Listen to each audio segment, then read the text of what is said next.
Did you know there are about 200 species of birds that migrate through the city of Dublin? Just like you, they like to rest and refuel and enjoy our parks.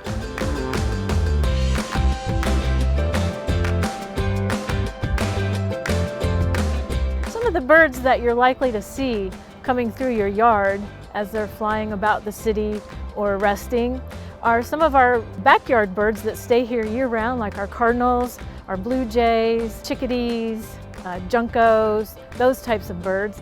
And in some of the parks during the spring and fall migrations, you're likely to see some of our migratory birds, such as the warbler species.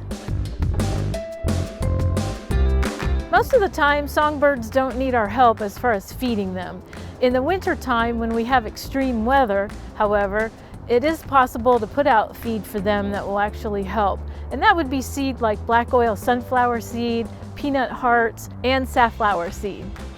More important even than the food, however, when we have freezing weather is to provide some sort of water source for the birds. And the best way to do that might be just a water heater in a bird bath or a heated pet bowl right on the ground. The way to feed birds responsibly is to try to avoid feeding a lot of other wildlife. Attracting a lot of different species to your yard underneath a bird feeder or even on a bird feeder, in the case of raccoons or deer, say, actually brings in a lot more animals in one area that can socialize them to people and also spread disease. So some of the ways we can prevent that are hanging our bird feeders high enough that the deer can't reach them, and in some cases hanging feeders off of a deck, say with a deck arm, also helps prevent raccoons and squirrels from raiding your feeder.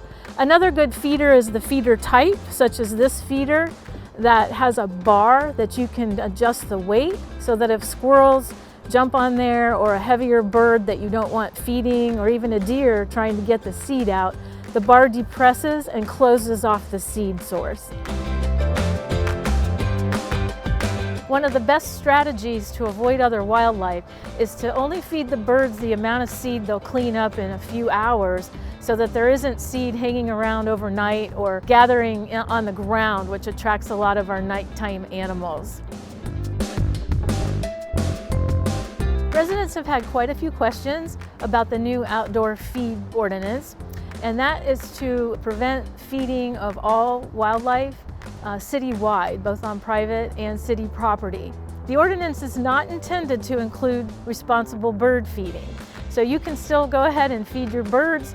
We just hope that you will use wise choices like the types of seed you're using, the types of feeders you're using, and do what you can to avoid attracting unwanted, undesirable wildlife to your yard.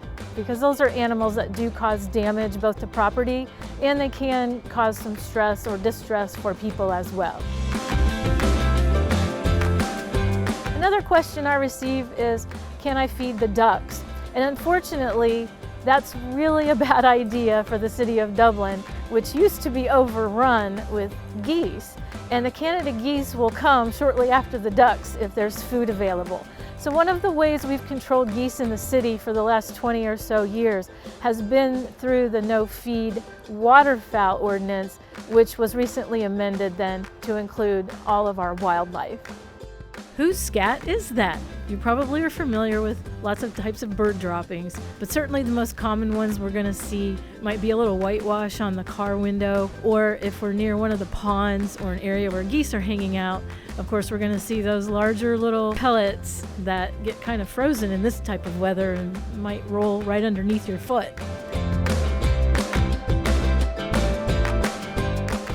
Some folks are interested to know when are our birds going to be breeding, and most breeding seasons are going to start in March and April for our songbirds. Now we will see activity with our eagles and osprey and owls in the winter time, but our seed-eating birds are coming in the spring. And that's a good time to actually halt feeding the birds, except for maybe a few hours a day if you like to attract them to your windows to take pictures or whatever. Because we don't want songbirds learning to eat bird seed. We want them to forage for their native foods, especially since they're young, rely mostly on insect nutrition to grow healthy and strong. Another question I'm frequently asked is, when should I fill bird baths? Bird baths are good to have year-round in your yard because those are definitely going to attract birds all year long. So you will need some kind of a heat source once we get into freezing weather. For folks that just want to enjoy the birds without the hassle of bird feeding, you actually can just put out a heated water source and you'll have all kinds of birds visiting your yard.